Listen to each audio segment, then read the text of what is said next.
Welcome to Am I on Mute? I'm Katrina Craigwell. And I'm Annelise Campbell. And on today's episode, we have an incredible conversation about empathy and leading with empathy. We talked to Claude Silver from VaynerMedia. She's their first ever global chief heart officer.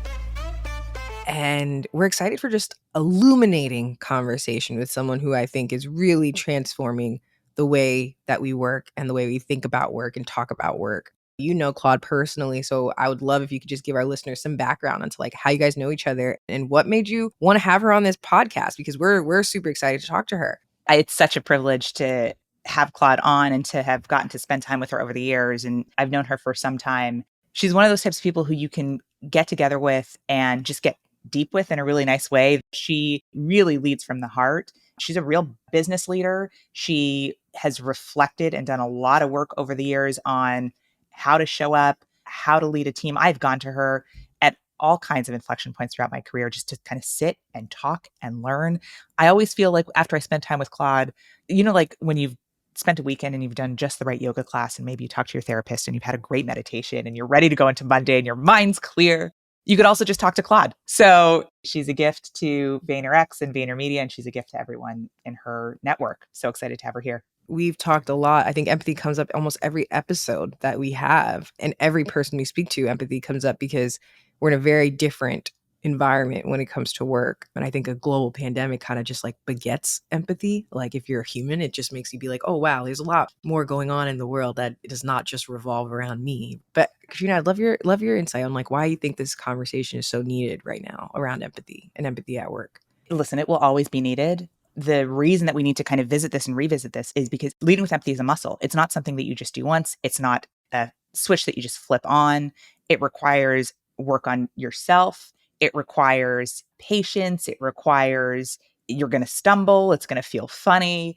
And so the practice of empathy, I think, requires a practice of talking about empathy. The world goes through these hard times. We are coming out of one, still in one, going to probably have another one. Things happening and change is only going to accelerate, right? We all love to say that change is a constant, whether it's good, bad, whatever. And so we're going to need to be empathetic, and it will be a growth driver. You are in for a treat of a conversation. I hope that we end exactly like Katrina said, after talking to Claude, feeling like we just had a great yoga class, meditation, therapy, all of those things. So here's an awesome conversation about empathy with Claude Silver. Well, Claude, thank you so much for joining us on Am I on Mute? We're so excited to talk to you, and you're a very busy person, so we appreciate the time. Thank you so much for having me. I'm excited for this conversation.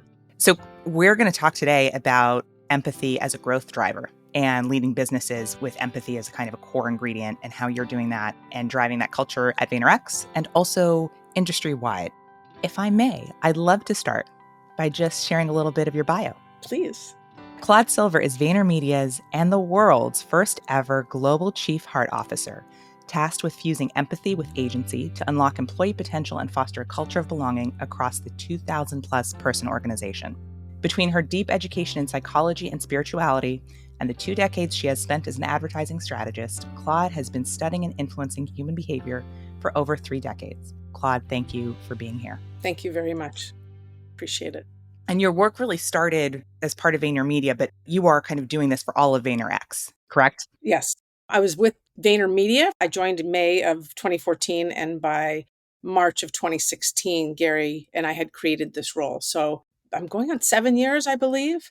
But you know, when you are a person such as yourselves that care about other people and want to create spaces of belonging, the title doesn't matter. You've always done it. It's just part of the personality. Some people have personality of more linear, or some people have personalities where they drive other things that are important to them. And for me, creating these spaces and really making people, helping people feel safe to open up is what's mattered to me for a very long time. The title doesn't matter when you do the work that you're supposed to be doing, but the title also signals something very important.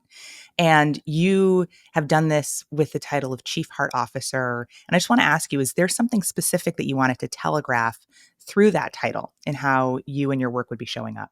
Well, let me tell you this. Gary came up with the title based on something I said to him, Gary Vaynerchuk, our CEO. And a year into my journey with VaynerMedia, I was an SVP and I was running a very large book of business. And I came to the end of my journey as an advertising executive. And I told Gary, I only care about the heartbeat of this place. And he said to me right then and there two things. One, you and I are going to write a book about the heart empire. And two, I need you to stay in this role for 18 more months. And I said, I don't have 18 more months, but cool. So the way he and I had looked at human beings were heartbeats, quite frankly. That's how we had talked about them, even though my job on paper wasn't to take care of the culture and infuse the culture. He and I had a very kismet, very like minded way of seeing our people. And employees is not a word he or I really use often because that just strips you of your uniqueness. I love that. Thank you for sharing that origin story on a very kind of special title. Yeah.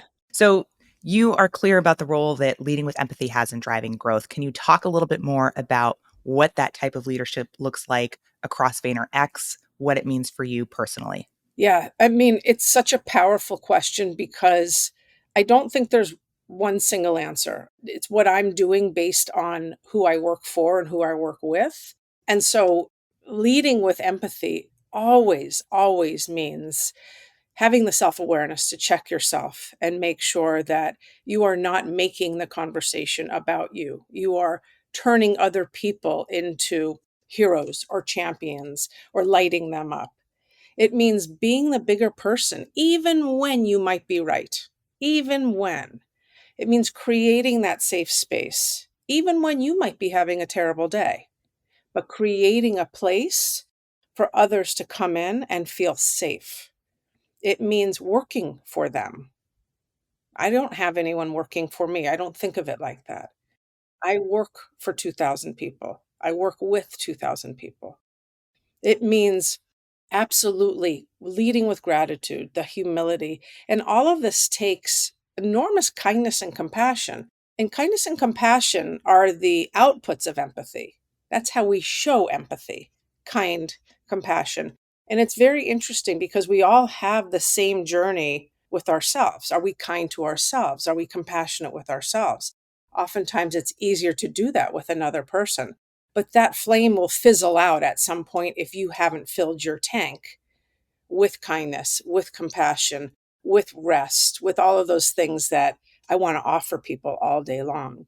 So that's really what leading with empathy is about. It's also driving it's driving ambition and it's driving success for the right reason. And I want to say rights in quotes because what is right? I don't know what right is, but for the purpose of the vision of the organization, for the purpose of the vision of the human being. And you and I all know that in invisible ink right here, it says, help me grow. So I have that too. And Claude is pointing to her forehead. We all want this. So when people come and chat with me, I see that invisible ink. And what are we going to do in those 15 minutes or a half an hour right now to help you get from point A to B or unlock a door so you can walk through and spread your wings? So I could go on, but it is leading with heart. It is leading with a level of humility, and it's not fake and it's not toxic positivity. Yeah. No, I love that. It felt so poetic hearing you say that. And I think one of the things we talk about a lot is as businesses grow and scale, obviously you've been at Vayner since early stages compared to what it is right now. So how do you scale empathetic leadership? Because I think that's something a lot of people struggle with. Maybe I can do it, but how do I get my other VPs and my management team to do the same thing and make sure that that culture is all the way from the top down? So what advice would you have for listeners around scaling empathetic leadership? That is a question I get very often, and I like the way you asked it. Normally, people say to me, well, what if I don't have a Gary? Which I'm very, very, very lucky that I work with Gary. And so, a couple of things I'll say. One, you've always been this person. If you're a person that cares about people or you have that empathetic gene in your body, please continue. Please continue. Don't let a title stop you. Don't let your day job stop you. And you won't because you'll find a way to do it. A lot of times, companies that don't have someone like Gary Vaynerchuk have to report to a board, have to report to a CEO, CFO. And what are they looking at? Data, data, data, money, money, money. And so one of the ways that you can prove this out is to take a sample of people right here, right now, starting a book club, starting a courageous conversations club, starting any kind of club with 20 people, survey them. And in 6 to 9 months after meeting with them and having open dialogue, see where you've gotten to, see where the fulfillment, see where the engagement is, see where the inspiration, the creativity, the fill in the blank is.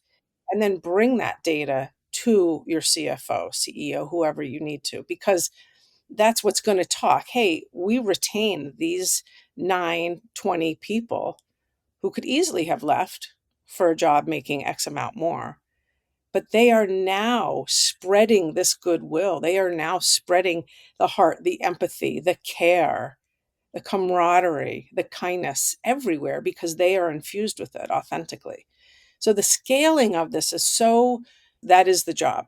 When I took the job with the only job description, touch every single human being in the agency and infuse the agency with empathy. Well, we were 450 people.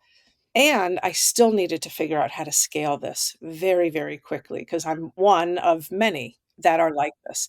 And so I found what I call culture champions, people that have a very similar DNA, people that want to be of service in some way, shape, or form, people that don't need to take front stage, center stage, people that want to groom other people. And they are people I rely on daily in all of our geographies. So if, Max or Billy or Sally is having a bad day or says to me, hey, who are 10 people I can meet? I have a list of people that I can say, hey, everyone, please meet my new friend. She is a media analyst. She loves surfing. I'd love it if you spent 15 minutes with her on a coffee chat. Boom. Within the next 3 months, she meets with 10 people who then give her people. The osmosis is something that we really, really lean on here, as well as trainings and development and constant conversation about leadership. Sounds like a muscle that you are building throughout the organization, Yes.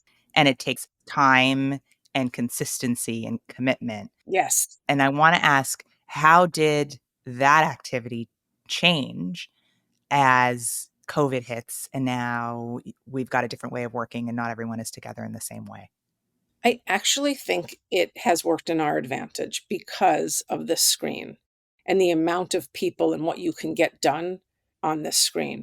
There is intimacy that is created here if you are open to it. There is a vulnerability that is here if you are open to it and aware of it, looking in on someone's bedroom, looking in on someone's closet, wherever they may be. So I have found that this is a way that I can connect people all over the globe to each other, not just at 10 Hudson Yards in New York, because that's where we have the most people. So this has really, really helped. And this is a muscle, and their consistency is what is needed. It's that wash, rinse, repeat, wash, rinse, repeat. And I find that those of us that can be consistent with our actions and they become habits, there's a lot more authenticity there. It's just normal. It's just natural. Like, yeah, of course I'd like to have 15 minutes with you. What else am I doing with my time? And when a lot of people say to me often, I know you're so busy, the first thing I say to them is, you're just as busy, if not more. You're on the front line. You're dealing with clients. You're a project manager. Like, we're all busy, but it's a matter of how we prioritize our time. And this is how I choose to prioritize my time. And someone else may prioritize their time in a very different way. My hope is that those of us in leadership and management positions have spent enough time doing this cycle over and over and over that it is coming natural to them, that they know how to say, hey, I am in the middle of this, but I'll see you in an hour. And in that hour, they are absolutely present with said person. Yeah, I would love a different perspective on this because I have a younger sister. She's Gen Z. She's just entering the workforce. I would consider her a highly empathetic person. And so, what advice would you have for those starting their careers who are leading with empathy and might be meeting like friction from people more senior who may not be as open to empathy and leading with empathy? Because I think they're navigating an entirely different entry point into the workforce than I was, that Katrina was, and you were. So what advice would you give to those trying to figure that out? Yeah, phenomenal question because it's here already. And that generation will soon be our bosses. So I would say A, don't change. B, have patience. C, communicate and ask your manager, your manager's manager. I'm a right brain thinker. This is how I think. I skew more empathetic. I know that I can feel in this culture we care about people, but it's really all about getting things done and out fast. Do you see a place for me here? I think having more open conversations and open dialogue than not is where we are today. And that is only going to help us and only going to help her become the CEO, CMO, whatever she wants to be in 10 years. Because the way that it's been is archaic. We all know that. The way that it's been will no longer survive much longer. It's just the way that we've retained top talent, the top talent that is now running these businesses, the people that have heart, that care about some kind of balance. And I'm going to say life work balance, not work life balance. So the tide is shifting, and I really do think it's only a matter of probably 10 years. I'm also very hopeful that it happens while I'm still working. But don't change. That is the biggest thing. And I want to just say, when you are in a culture of fear or a culture of anger or a culture of inauthenticity or a culture where you are telling me you don't want me every single day, like it's very difficult to show up. Open arms, I'm here, right? Yeah. You want to shield yourself immediately. So that's where you have your own dialogue and your own support system of how can I get through this? I need the paycheck. I don't want to change. And you make a plan for yourself. But communicating all the way, it's your birthright. It's your birthright. That's so important. I mean, you touched on where you think the industry is heading, how things are archaic. I mean, Katrina and I feel the exact same way. So happy to be having this conversation with you. But what are some of the things that you won't do again that you guys tested and learned during COVID and this shift? Like, what were some of the things you were like, probably not the best way to handle this new normal for everyone? I would say the one thing is we went probably a little overboard at times on transparency.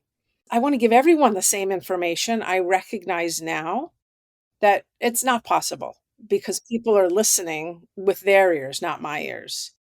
Even though we're sharing that to create safety, to create a sense of connection together, someone might feel fear out of that or confusion or disappointment.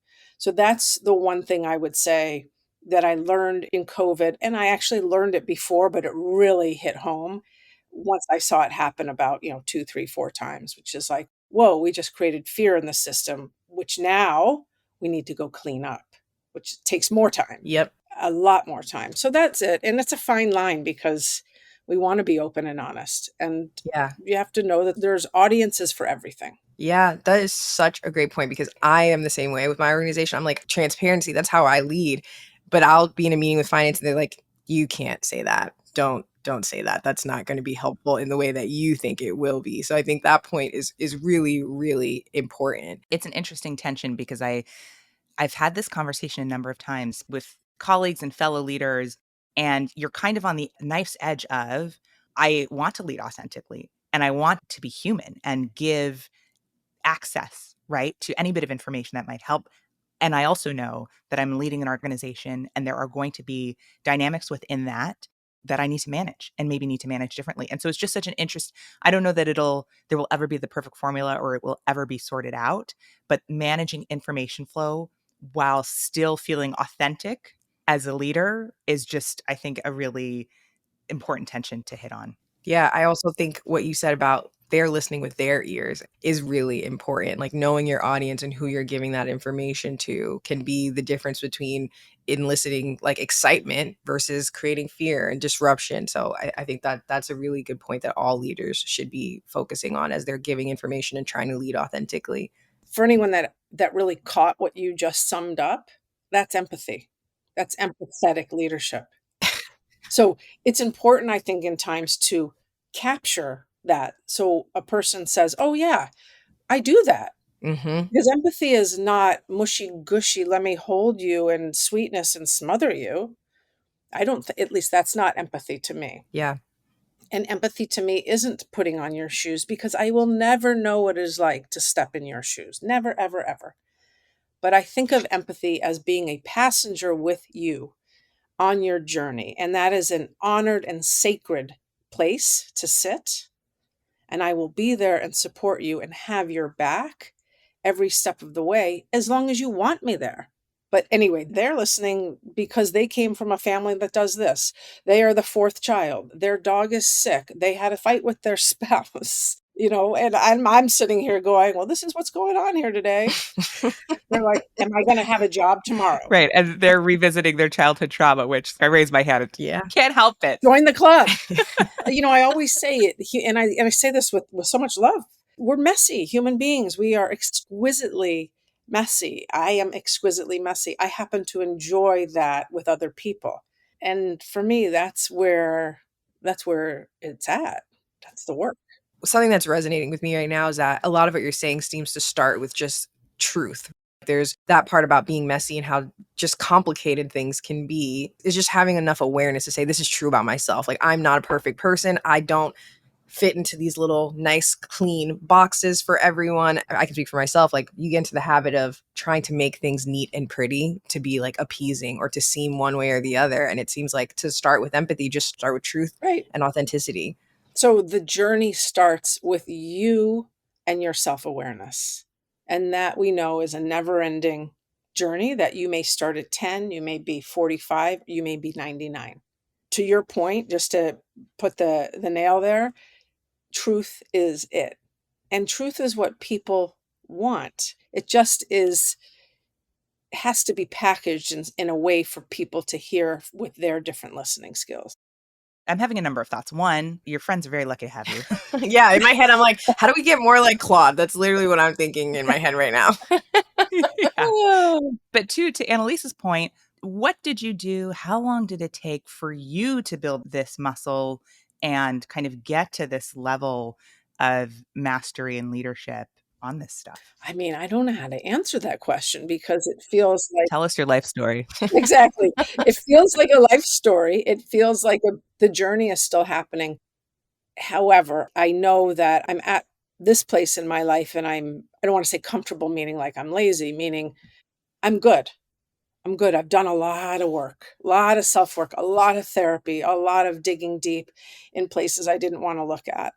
And I will say, when I finally got it, that I was no different than the person on the street, and that I was no different than the person that might be at a needle exchange. I am no different than the person that's trying to feed their family. While we all have such different life experience, we all have very similar emotions.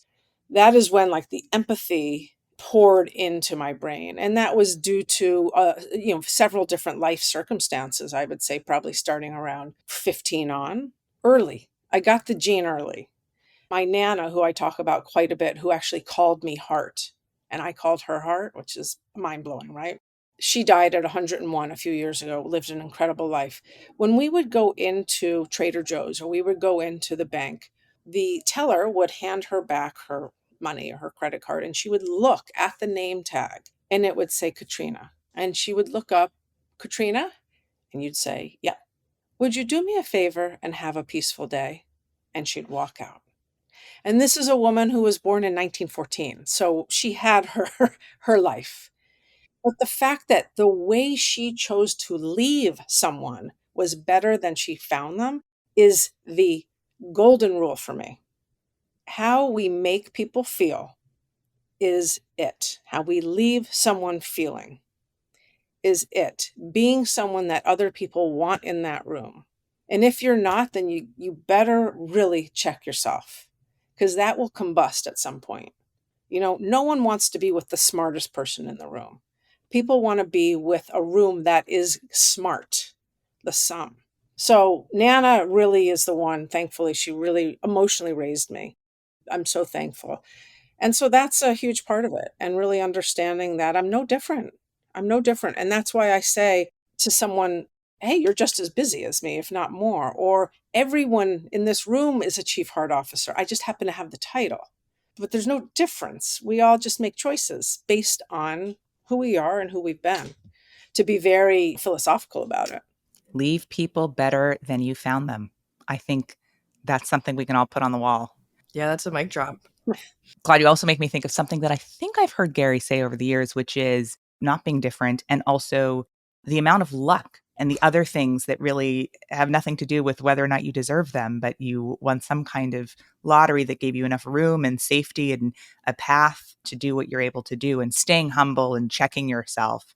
I think about that a lot. Exactly right. I am so fortunate that my best friend introduced me to Gary Vaynerchuk in 2013, who I had been following on Twitter since 2009. I am so fortunate for that. I am so fortunate that he saw something in me that reminded him of him and what he wanted to bring into the agency, and I count my lucky stars, and I gratitude is something that I share quite a bit because why not say thank you? When this is gonna I'm going off tangent really quickly, but people often ask me, like, what is the ROI of leading with heart? What is the ROI of leading with empathy? And my first initial answer is, what isn't the ROI? What isn't the ROI of leaving someone better, of having a skip in your step? You tell me. Sure, yes, retention, less attrition, create all the things that anyone can look on a Gallup report and see. But there's something magical, and it's called energy, and it's called connective tissue. And when you walk into VaynerMedia, whatever office you choose to walk into, you will feel momentum. You will feel like we are all going somewhere together. We're not leaving you behind, you're with us. And if you need to speed up, then we'll help you speed up. But we are all going someplace because of our leader. And that's really, really important. I've chosen to be with a leader that has a magnificent vision. And the vision is creating the single greatest human organization in the history of time. And that speaks to me because that's aspirational and I want to be a part of that. Other people are working at companies that want to amass loads and loads and loads of wealth or loads and loads and loads of detail on people. Cool. We all have those choices to make. I think you get to a certain place in your life, or at least I did, where I knew I was no longer fulfilled, thriving, creating strategies for global marketing companies. It didn't feed me anymore. Only the teamwork and the people did. So I pivoted at, 46. Okay, so I want to come back to VaynerX for a second as we have this conversation on leadership and you look across the many companies that are part of the group. Are they adapting to today's environment the same way, differently? What are you seeing that your leaders are doing that maybe is surprising you and that we can learn from? One of the greatest traits of Gary is that he's not a micromanager. He will never instill something and he will never check up on you. And so he's the chairman of VaynerX. He is not the CEO of all of those companies, but he is the chairman. And so there is some liberty for those companies to shuck and jive in ways that work for that culture. Always, always maintaining the honey that we talk about internally, always maintaining how we make people feel, being the bigger person, kindness, compassion. In fact, I have a check in with him soon today where I'll talk about one of those companies where I need him to lean in to the leaders and ratchet up that empathy because I've taken it as far as I can. And then sometimes you need to bring in the big gun. Why? Well, because we all are in the same universe together called VaynerX, and it's extremely important that we abide by similar principles. Also, we transfer people in and out and in and out and in and out. So if you're at VaynerMedia and all of a sudden you go to VCom, our V-commerce company, or you go here or there, you're going to feel like a fish out of water if we didn't have some kind of synergy and consistency across the board. It's a big part of what I do is checking in and being with those other companies. And it's not only bringing our principles to them, creating a life for them in that culture.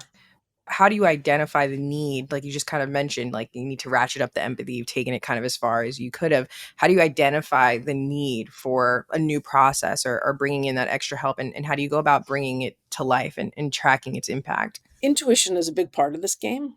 We all have access to intuition. And so not second guessing what you feel, but then going and investigating what you feel. Or someone comes to me like my next meeting and I know exactly what she's going to want to talk about because I've had a conversation with her. And so I'm going to probably have to, and I don't mean that in a laborious way, but like really double click into what she's saying and get some people to help me suss it out. I collect so much info and data all day, speaking to people, listening to people, and there's patterns everywhere. So if I'm speaking to 3 people in the creative department in 1 week that are mentioning this same type of angst, well, then I know I need to go scratch over there. And if I see smoke way over there on the horizon, just so far away that you need to have a bionic eye, I know to not ignore it. The last thing I want to do is bring problems. The first thing I want to do is proactively say, okay, whoa, let's just like go figure out what the smoke is over there. Or like, why are those people so unhappy? What's going on? And figure that out. So fortunately, I work with wonderful people that can do that with me, through me, on their own. And the trust I think that we've built internally in the past, I would say 4 years, has been remarkable. We really needed it. We needed to create a department of trust that mirrored Gary, that mirrored me, that could, you would be like, oh, I can see why these two things exist together.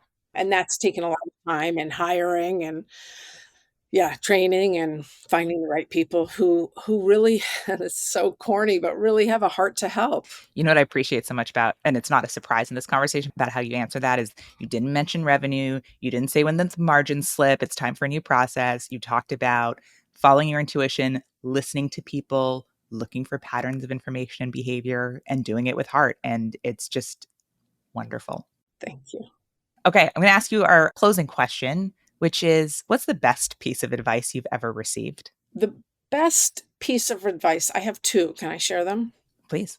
One is very tactical, and this was in like 2006. And I was working for the COO of an agency. And she said, I want you to take 30 seconds before you respond to any email and make sure you're responding from the place you want to respond from. Amazing. Amazing. I do it today. I have a delay on my email. I always do that.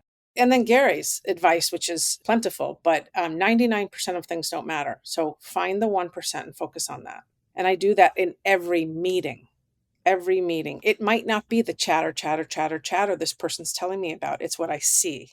It's their eyes. It's the way they're talking to me. That kind of stuff. So 99% of things don't matter. And I don't say that from an entitled place. I say that from let's really focus on what is going to move the ball down the court today. Okay, that's another thing that I'm just going to like print out and put up on the wall. So thank you for that. Yeah, literally.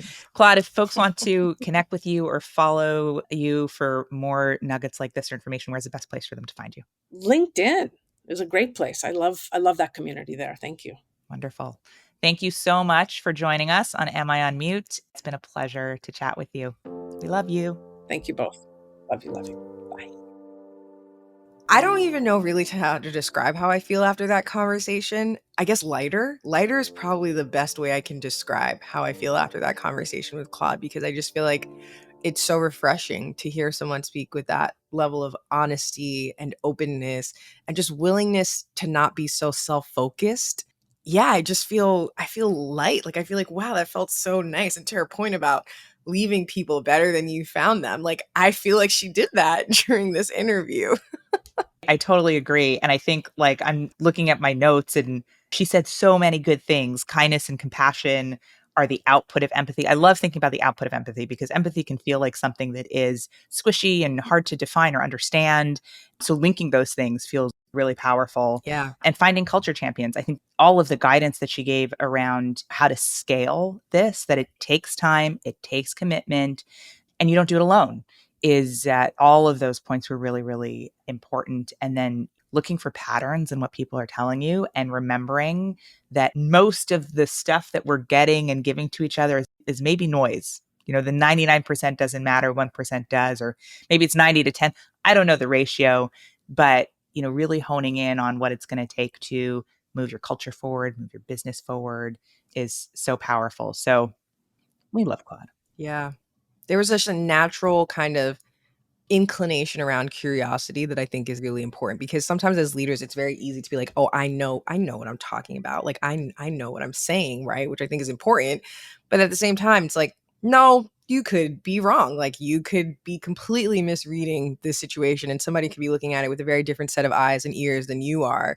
So her point about looking for patterns, getting more information, sussing things out, like that all to me reads very much leading with curiosity instead of being like, oh, I know what's going on. No, like, let me figure it out. Let me talk to people. Let me listen. Let me get more information, which I think is really important. And the last bit that we didn't spend too much time on, but kind of referenced was it's also really important to know yourself and do the work with yourself. Like this is a lifelong journey that Claude is on, that we are all on. Yeah. If we don't engage with ourselves and understand what's going on in our heads and our hearts, Yeah. it's going to be that much harder to do this. 100%. Her point when she talked about getting to the point where she was like, I'm at the end of my advertising career. I know it, but like, I know what I feel happy or pleasurable or get excited about is the heart of the business.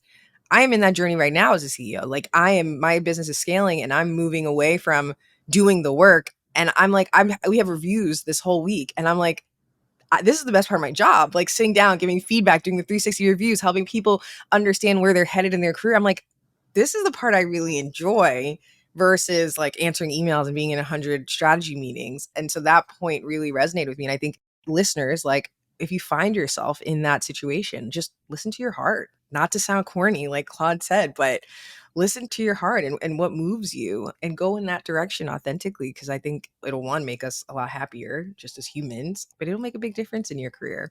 Wait, Annelise, so you're listening to your heart right now? Yeah, I am. I'm actually very aware of it right now. Tell us more about that. No, I mean, I just think like you know this about me. I was a person who's like, oh my God, I'm going to be in advertising. This is what I want to do for the rest of my life. And I felt very blessed that I found a career path that I was super excited about. And now leading an agency, I find that there are parts of my job that have to do with marketing strategy, stuff like that I'm like, yeah, it doesn't get me excited anymore. Like, there are other people here that are smarter, better, quicker, faster, that have really, really unique perspectives. I'm like, you guys run with that. Like, I don't have to do it. I can't be all things to all people, right? But the things that I am enjoying are exactly what we talked about in this conversation, like being an empathetic leader, making sure people feel supported. Like, I got into a one-on-one this week and someone said, I think you're so empathetic. And I was like, why? And she was like, I was going through a hard time and you sent me flowers. And I was like, I don't think that's empathy. I think that's consideration. Like, I think I'm a thoughtful leader. Like, I'm trying to get more empathetic, right? In my day, I write down the things that give me energy. And more as I look through it, it's being the CEO of this organization. It's not being a talent manager. It's not being a strategist. It's doing the things that fuel the people at CFG that I'm like, wow, this gets me excited every day. So that part really, really, really struck a chord with me when she was talking about that.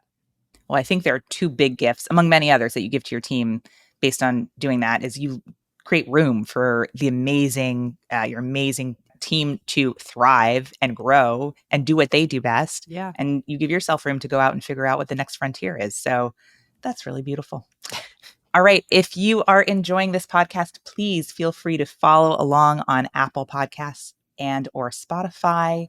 And Annelise, where can people find us? Yeah, if you have any thoughts, questions, things you want to see us talk about, you can email us at amionmute@gmail.com. We love hearing from you guys. And thank you to all the listeners who email us and shoot us notes. And we appreciate every thought. And thanks so much for listening today. Thank you.